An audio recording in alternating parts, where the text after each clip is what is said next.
This week on the WriterCon podcast. Whether you are writing great literature or terrible literature or genre fiction or poetry, you have got to recognize that you're going to write really bad literature most of the time. Welcome to WriterCon, a gathering place for writers to share their knowledge about writing and the writing world. Your hosts are William Bernhardt, best-selling novelist and author of the Red Sneaker books on writing, and Lara Bernhardt, award-winning author of the Wantland Files book series. Thank you, Jesse Ulrich. And hey there, writers. Thanks for joining us again. Lara is not with us for this or the next podcast because she had some other stuff she had to take care of. However, we recorded the interviews in advance, so you will get to hear her lovely dulcet tones during the interview, just not on all the other stuff. As we're recording this, I'm literally about 2 days away from leaving for the WriterCon retreat on Wednesday, which this year is at Canebrake, which is a luxury resort in Wagner, Oklahoma. It's not far from Tulsa. It's not nearly as isolated as it seems, but it's isolated enough to give you this glorious environment for doing your best writing work while getting instruction and feedback from really cool people, like not only me and Lara, but also agent Amy Brewer is coming out, and USA Today best-selling romance author with more than 80 titles in print. Good grief. Lauren Smith is like 10 years ago. She was in one of these retreats just like this, and now she's got more than 80 books. Wow. Also getting Rachel Bradley there to talk about editing, so I think it's going to be a really good time. The only downside, Jesse, is that you're not going to be there. That is true. I apologize for all the people going to the retreat that I'm not going to be there. They wanted to miss you. That was meet you. That was the whole thing. I know. I'm sorry. I have to go teach youths how to be good leaders. Oh yeah. I know. What's Michelle doing? Maybe she could come down. Now listen, I'll tell her. The book. Okay. I'll tell her. I mean, yeah, absolutely. All right. Our interview today, I don't want to waste too much time because we have one of the most best-selling superstar authors we've ever had, Eloisa James. She's the author of over 30 historical romances, plus a contemporary novel, Lizzie and Dante, and a memoir, Paris in Love. What hasn't she done? Not much. And along the way, she's published over over 7 million copies of her books have been published in 28 languages and 30 countries. So there's a lot there to talk about. But first, the news.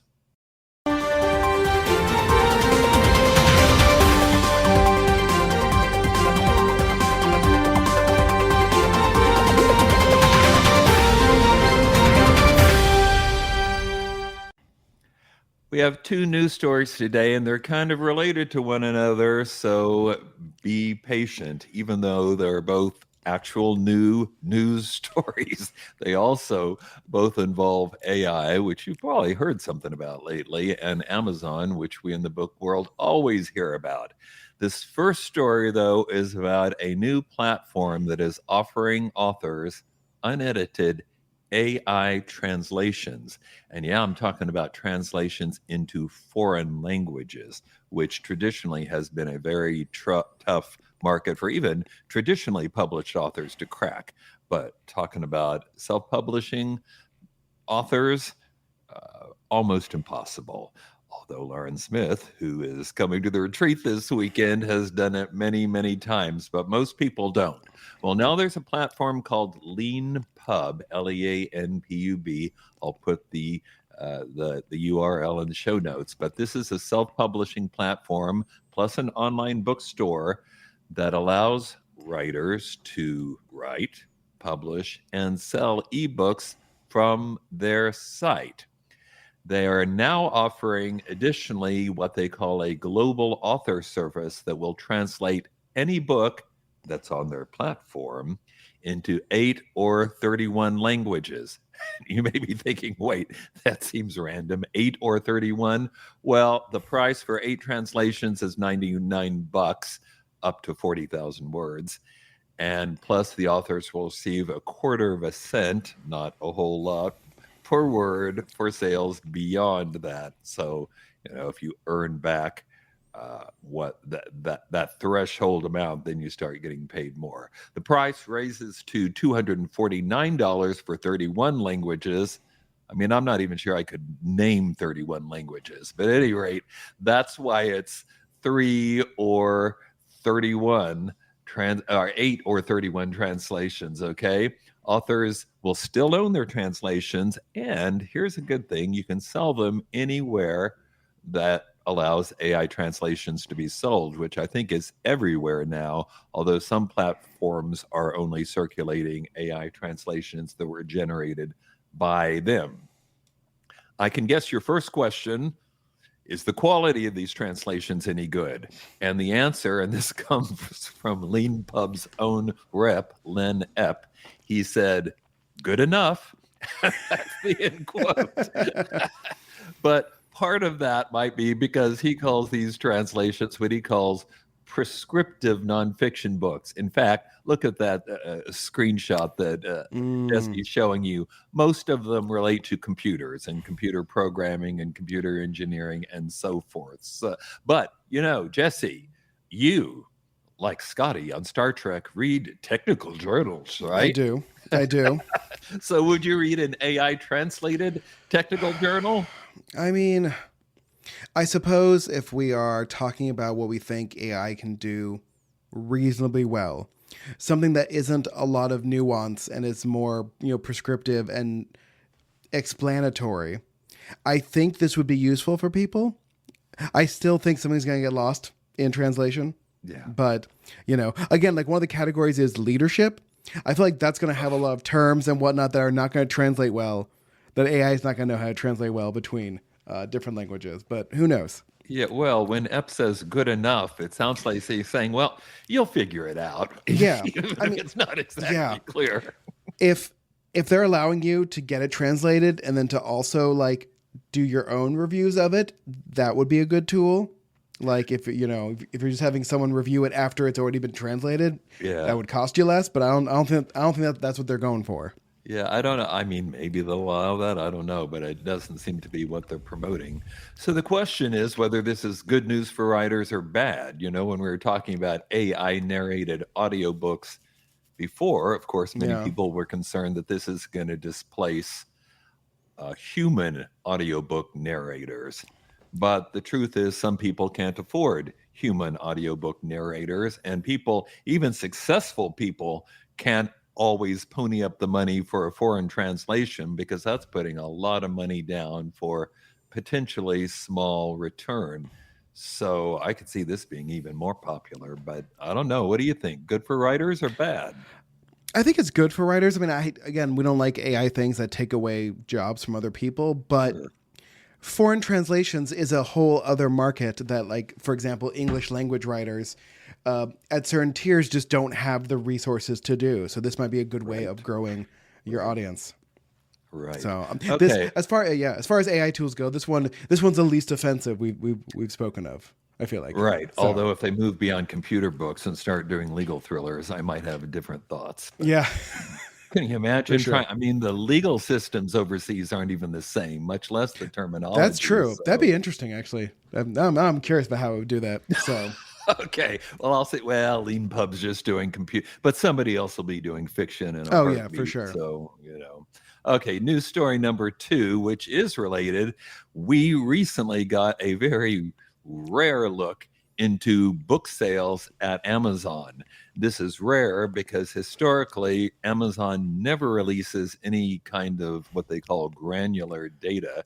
And they apparently didn't release this either, but Business Insider somehow got a hold of this 25-page confidential document that includes data about Amazon's retail business, including their book business, for the first 10 months of 2022. And I will tell you now, I will put the link to this report in the show notes. However, there's a paywall. So if you don't have a subscription to Business Insider, you won't be able to read it, which is why Jesse is showing you a screenshot from someplace else, because we didn't want to pay just to get for a screenshot to show on the podcast, right? That makes no sense. Anyway, so and for that matter, Business Insider hasn't made the whole document available, but we have enough to talk about. For instance, in the first 10 months of 2022, Amazon earned 16.9 billion, that's with a B, billion worldwide from its books categories. That's print, ebooks, audiobook. I'm just pointing that out because I think people think that the book market, which was what Amazon started with, is now a teeny tiny piece of its business. Well, Amazon sells everything now, basically, but books are still a huge part of their market, both here in the United States and abroad. In fact, FYI, from this report, we now know that the three largest overseas markets are the UK, Germany, and Japan. So if, say, you were paying somebody to translate your books, somebody who maybe gives you a bargain for only 3 translations, pick UK, Germany, and Japan, probably. Other good takeaways from this report had to do with the print-digital split, print books versus digital books for that same period of time. Here are the results according to the report. 456 million print books sold and 419 digital books. I mean, that's almost neck to neck. If that were a presidential election, people would refuse to call it in advance. But it does show slightly more print books, which is not what most people would have expected. I live so much in the world of popular fiction where ebooks are clearly dominant that sometimes I make the mistake of thinking that's the whole world, but it's not. People still seem to prefer children's books, picture books, for instance, in hardcovers, and textbooks, and a lot of nonfiction fields as well. And so that was interesting. 2 more points. Japanese manga, it seems to be exploding. And I'm taking this from Michael Cater, who's done a very good analysis of this information. I'll also post notes to that. But he points out that the BookScan reported sales for a similar period suggests that Amazon is responsible for selling, quote, an astonishing 77% of BookScan units, end quote. Why is that astonishing? Because we normally think of the BookScan or BookScan the data being point of purchase, being primarily bookstores. But if 77% of those sales are going through Amazon, then that is just not true anymore. So for starters, Jesse, were you surprised by the sales numbers for print books versus ebooks? No, because I feel like we've talked about this a lot, where there's a growing trend of people wanting to read physical media, and Right. and there are the group of people like myself who like to read ebooks but own copies of said book. And it's one of those things where I think a lot of energy was too lately put in how ebooks were popular. But people who liked ebooks already knew that and were already reading ebooks. And now I think they're just like recognizing that people kind of want both. And that's a good thing. Now, wait a minute. You say you you read the ebook, but then you get a print book, just so you can put it on the shelf and tell people you read it? Well, because I did read it. it's easier to read on my Kindle than, especially the books I read, which are usually long fantasy or sci-fi books, are not comfortable to read in bed. That's true. I'm teasing you, but in fact, way back when I was younger than you, and audiobooks were just starting to break out, long unabridged audiobooks. Yeah. I would listen to those audiobooks when I commuted to work or on business trips, but I too would also buy the print book just to sort of remind myself, I've read that, I've done that one. Or maybe just so I can impress my friends, but I don't think I have any friends who are impressed by the books in my house. So that I'm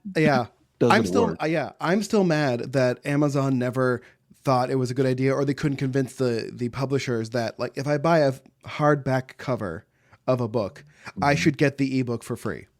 Yeah, or vice versa. Wouldn't that be nice? Yeah. I mean, you can get the audiobook and then get the print for an extra $1.50 usually at Amazon or something like that. Yeah. So. And what do you think about this manga explosion? Is this going to be the year it finally takes off in the United States? It's one of those things where I think it just has two. It has a name that is going to be too confusing to most Americans You to mean really. manga or Yeah, manga. Yeah, I feel if like we just start saying comic books, would that be yeah, okay? I think more people would understand it. But again, it's one of those things where it's been popular for a long time, and it's just Mhm. enough of those people who are super into it are now making other things and talking about their love of manga. So it's like it's one of Mhm. those. It's one of those growth things where, like, it used to be like being a Star Trek and Star Wars nerd was a bad thing, and now all those people So are true. running Hollywood, Right. different IPs, and so now it's cool again. Now it's So mainstream, right? yeah, so I feel Last like that's last what's happening. last poll I saw, more than 50% of all Americans considered themselves Trekkies.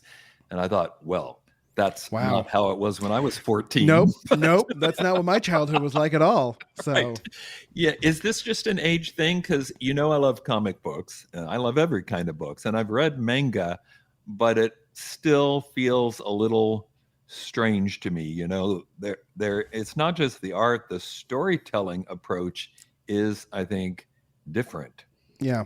I'm specifically thinking about the Superman Mishi series, where every Mm, episode Superman flies to Japan and eats lunch at a different chain sushi restaurant and I then love it. reports on it. What a great idea. I thought, Uh, yeah, that wouldn't happen here in America. So, no.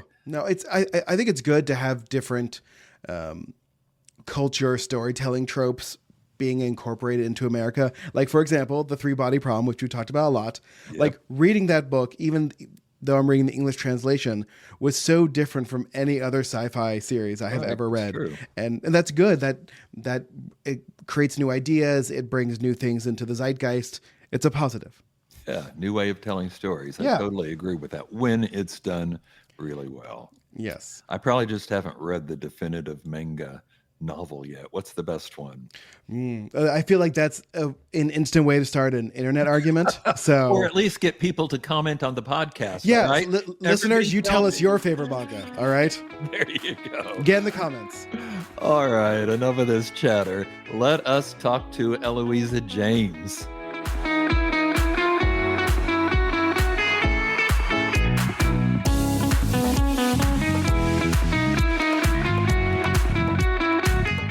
Eloisa, welcome to the podcast. Thank you very much for having me. Oh, it's a pleasure. All right, traditional first question. If you could offer writers one piece of advice, what would it be? Whether you are writing great literature or terrible literature or genre fiction or poetry, you have got to recognize that you're going to write really bad literature most of the time. That's my advice. My advice is that And anything don't good worry about it. comes from editing. Yes, right. There'll be another draft later. That's what you're saying, right?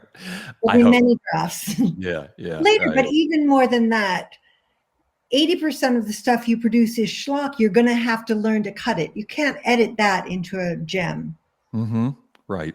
Needs to be cut. I think that's such a good point too, because sometimes think people think, well, I'm just starting. When I get good at it, this will be easy, and my first drafts will go straight to the press. And I think no, I've written 64 books now, and that has not happened yet. So, and I know you're well over 30 historical romances, right?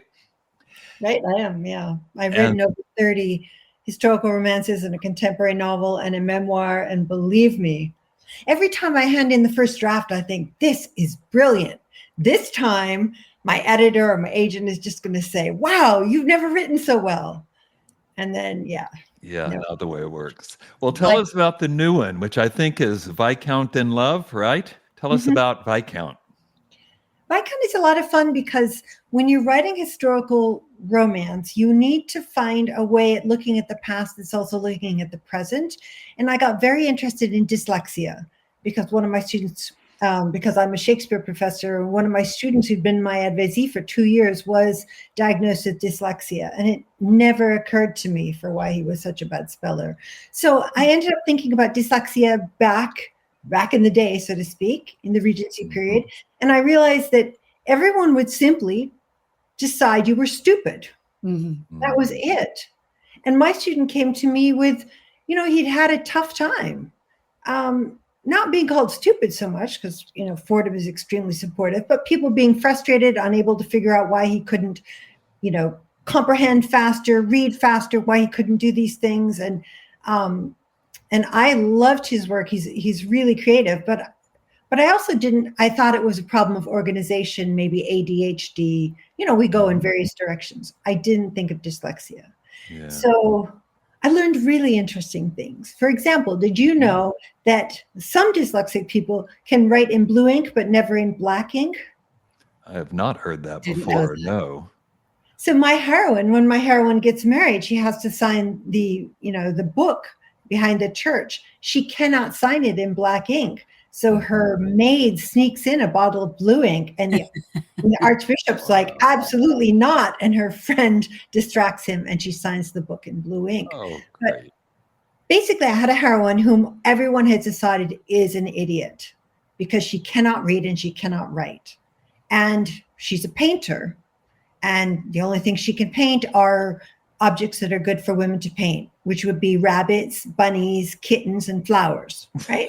So that's who she is. And Maybe she's a puppy? no, I didn't get into No puppies, I no. stuck with rabbits and kittens and flowers.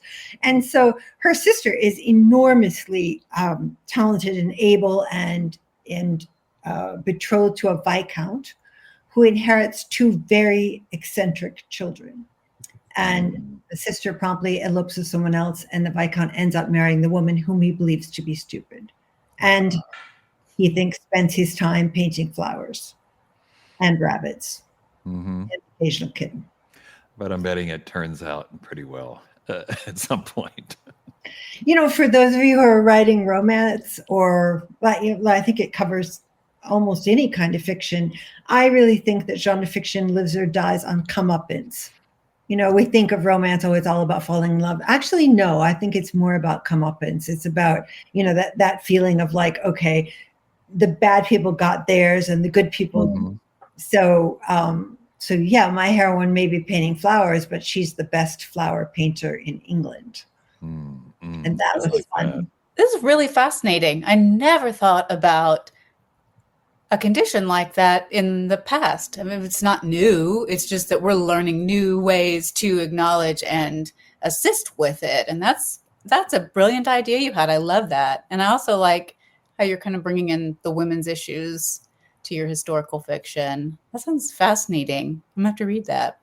But this is part of a series, right? Accidental Brides. Do I need to start with the first one? It is the first. Oh, it's going to start a new series. Yes. It is Fantastic. Perfect starting point for me then. I love it. But you have several series, don't you? I do. I have many series. So I have The Wilds, which is about a kind of crazy family living on the edge of a bog with 13 children.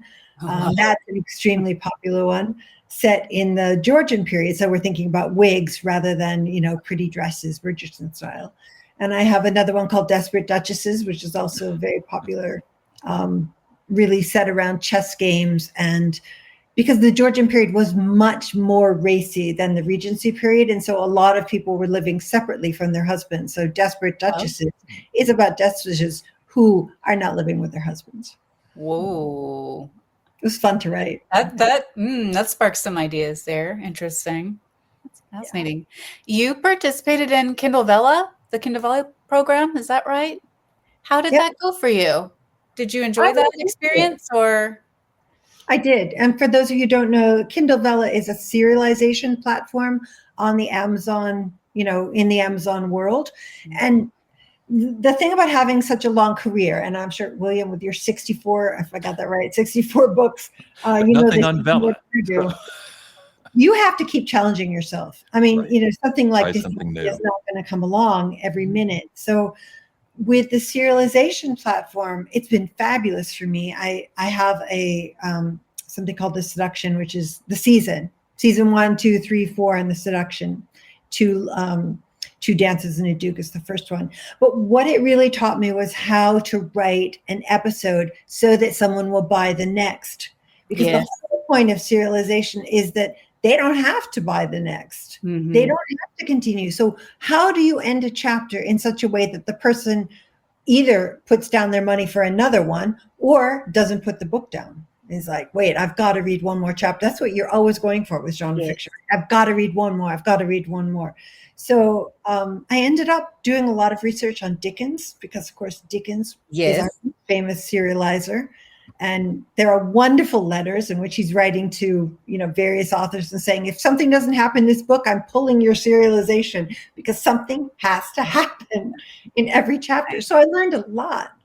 And I think I've brought that forward into the new Accidental Duchesses. They're a little different. Great. Well, I think you've got a good formula down or a good system down because your books have been praised by just pretty much everyone, like every review periodical. Julia Quinn, author of the Bridgerton series. I mean, that has to feel good, right? You talked about how you send in your first draft and it maybe doesn't get the response you want at first, but to get those kinds of reviews, that has to be wonderful. Well, the reason why I answered that first question is because I've learned over the years, you have to acknowledge the work, right? You just have to accept that it's going to be a lot of work if you want those reviews. And frankly, if you want the sales. I love it. I think that's just fantastic advice. You have one of the most interesting author biographies I've had the pleasure to read since we started doing this podcast. Let me see if I've got all this straight. If I'm reading this correctly, you've got degrees from Harvard, Yale, and Oxford. Would that be correct? That's like the trifecta of higher education, isn't it? I know. You must have liked school a lot. I did. I mean, I like I recognize hard work, and if I can see where I'm going, I just do it. Mm-hmm. That's good. Well, it turned out that was helpful. Yeah, it turned out well, as you just mentioned. You're a Shakespearean professor. Where do you teach? And scholar, I'm sure too. Where? At Fordham University. Yeah. Which is in New York City. Yeah. Where I think you live some of the time, but I don't remember if you mentioned it since we started the interview, but you're in Florence right now, right? So you live in Italy part of the time. What's that, during the summer maybe, or how does that work? Exactly. My husband's Italian. So we have a house in Florence, and actually my daughter moved here after college, so she's here. Oh, sweet. Mom and Dad have a place in Florence. We didn't do that. How did we miss out on that, Laura? It just slipped my mind. Maybe Disney World, but not Florence. Yes. Holy smokes. Wow. Okay. So, and how did you segue? I'm going to assume you taught first, but somehow you made this movement from Shakespearean professor to best-selling author of historical romances. How did that happen? Well, my husband is Italian, which means that he was rather shocked by my student loans. And of course now $30,000 in student loans is nothing. Unfortunately, my students often have far more. But back then, when we graduated, we both got our PhD at Yale, and it was a tremendous amount of money. So we had one baby, and Alessandro felt frugally and responsibly that we couldn't have another baby because we had too much loans. But I had grown up the daughter of a poet, Robert Bly, and a writer, Carol Bly, and when they wanted to do something, they simply wrote to HarperCollins, which is very ironic because they have been my publisher now for 30 years, and asked for an advance. And this is something that my sister and I have agreed over the years was, it had a profound effect on us as kids. They would ask for an advance, and then we'd go to Norway for a year, or we'd go to Paris for a year. We'd go live in London for a year. And we'd go live in California, which frankly was like a foreign country if you're growing up on a farm in Minnesota. So I decided, fine, I don't want to have one child. I grew up with 6 in the household. I have to pay off these student loans. And that means I have to write something. And I love, reading romance. And I tried writing a mystery, which I also love to read. And I just couldn't get into the murderer's point of view. So I tried a romance. And it went up for auction, with publishers. And it came in $3,000 over my student loans. But for that, I had to write 3 books. Nice. And then I discovered I loved having an academic side where, the book is every, inch of it is going to be hauled over by other academics and argued about, and having a romance where people simply write you and say, I love this, or I didn't love it, and here's why. And, so it has been a great balance in my life. I'm very grateful. Now, you brought this up, so I assume that this is okay. Your father is Robert Bly, one of the most successful and famous poets in American literature, passed a few years ago, but National Book Award winner. Have you ever been tempted to write poetry? No. No? No, absolutely not. Leave that to Dad? Is that the idea? I spent my entire childhood with Dad at dinner every night going, here's what I wrote. Or, but I mean, he would go through phases. So he would recite Yeats at dinner. And also, interestingly, I have a lot of memories of him reciting King Lear, which makes it a little more interesting why I became a Shakespeare professor. But I have to share something funny that just happened, which is that Taylor Swift has been co-writing songs. And a co-written song was just released that said Robert Bly on your bedside table. And I was like, wow. Dad has made it. Nice name drop. In a Swift song. Nice. Yeah. He made it to Swift land. Oh, that's terrific. You wrote an op-ed piece for the New York Times defending romantic fiction. How did that come about? Well, actually, they contacted me and said, it's going to be Valentine's Day. Can you please write something about bodice rippers? And I said, I can write something about why you shouldn't call them bodice rippers. There you go. Nice. So, yeah, I've done a lot of defending romance. I mean, I honestly feel that the same percentage of romance is good as literary fiction. And believe me, our poetry. I mean, I grew up, one of my jobs as a kid was reading aloud to my dad his letters, and then I would type the responses. So in my adult life, I've had a lot of people come up to me after talks, after keynote, and say, I have one of your letters. And they would say things like, dear Bob, your poetry really isn't good. You should concentrate on, working in a thing. And then it says P.S. and it says, I'm Mary Bly, but I thought your poetry was good, because I would try to mitigate what he said after. Right. I started like when I was 7. So, I've struggled with that a little bit. I write literary fiction, but I also write like supernatural suspense, and kind of like I feel like one is serious and one is not so serious, and I've struggled with that. And Catherine Senner told me at one point, don't dismiss what you're calling not serious fiction, because everything is important to the reader who picks it up and reads it. It gives that reader exactly what they need. And I have quite a few friends who write romance, and I think some of it, we just tend to get a little defensive about that if we're not writing like the next great American novel. But when we get that feedback from our fans that tell us how much difference it made for them, or how it got them through a rough period, I think it makes all the difference. All literature, all fiction has a place and is important. So I'm glad that you stepped up and were able to write that. I'm glad you had the opportunity. Thank you. I think you should celebrate both. I don't think you should accept shame as a reason for denigrating your own fiction. I agree. I like the reminder. I remind myself, right? Don't say I just write. So, no, I do this. It's a good thing. I'm proud of it. That's right. I'm good at this. And I'm good at this. That's another one. I'm good at this. What does a typical writing day look like for you? Do you have a very set process, or a little more open? I do.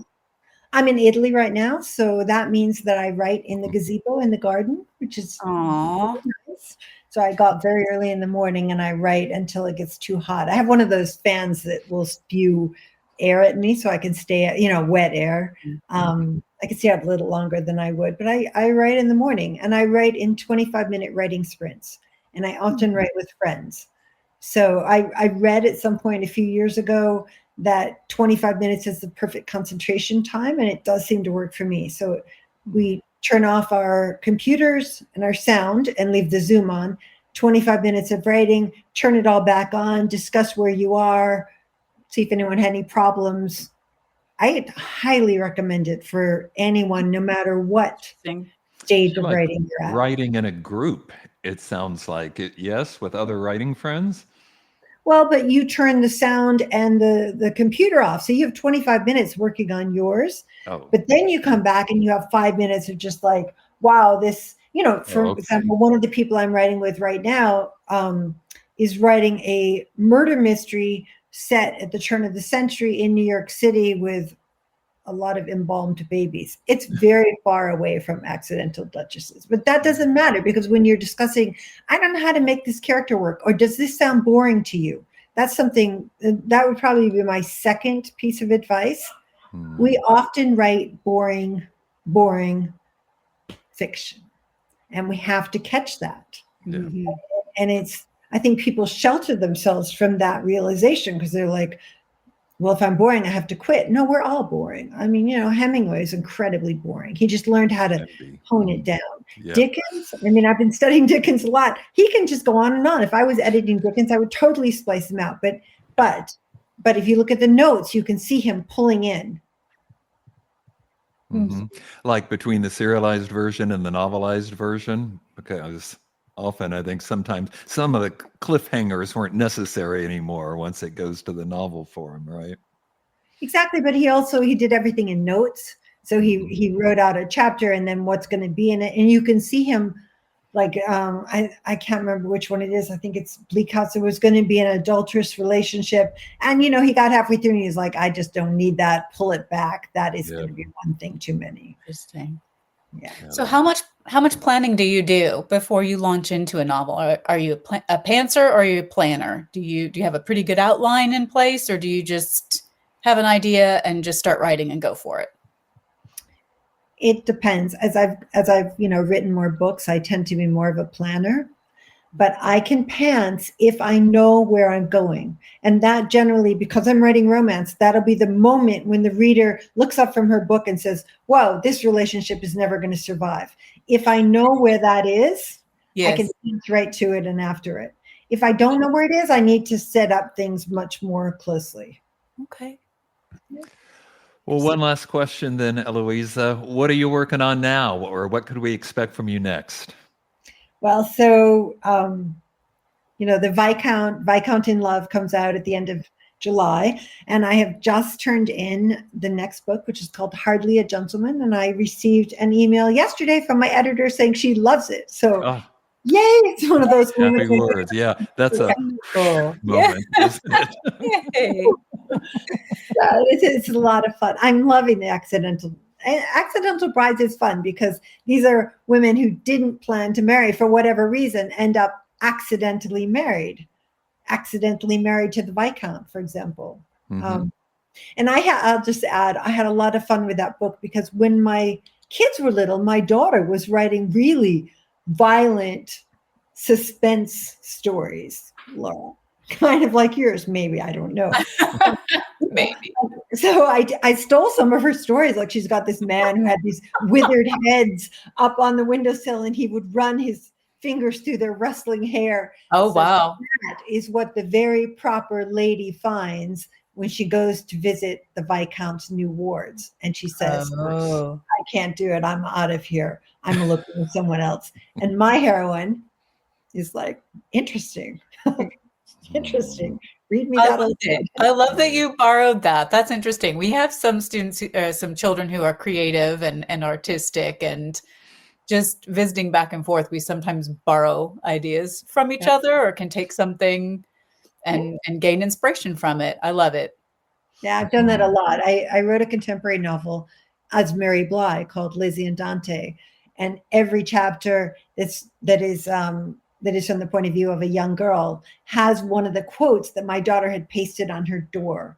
Oh, that young girl really is based on her. So I think we're very lucky to have children because it keeps you in touch with it. Fresh perspective. It just keeps it coming. Yes. And ours have had to put up with a lot, but they've never had to listen to me read King Lear at dinner. So I think they're coming out ahead. Eloisa, Thanks so much we need to get you back so we can talk more about Shakespeare and Victorian literature. Absolutely. But for now, thanks for being on the podcast.